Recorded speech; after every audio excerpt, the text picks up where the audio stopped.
మనిషిని హిందువుగా చూడొద్దు, ముస్లింగా చూడొద్దు, క్రైస్తవుడిగా చూడొద్దు, బౌద్ధుడిగా చూడొద్దు.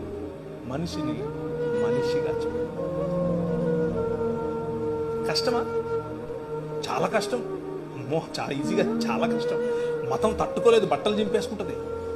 నిజంగానే అంటే ప్రభు అయిన యేసుక్రీస్తును చంపింది ఎవరు అంటే మతమే కాదా? ఆమె రాంగ్. పిలాతు చేతులు కడిగేసుకున్నాడు, నాకెందుకు రా బాబు, లే చంపండి అని అన్నాడు. మతం నిజమైన మనిషిని చూస్తే బట్టలు చింపేసుకుంటాడు. ప్రధాన యాజకుడు అన్నాడు, యూదుల రాజుకు క్రీస్తు. ఏమో నువ్వు అన్నావు? అవును, నువ్వు అన్నట్టే.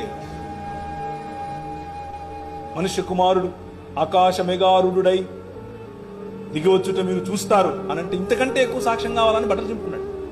మతము తట్టుకోలేదు మనిషిని. Try to live a real human life. నిజమైన మనిషిగా బ్రతికి చూడు, మతం మెల్లిమెల్లిగా తన పట్టు కోల్పోతాడు. దట్స్ వాట్ పౌల్ చేసింది అదే.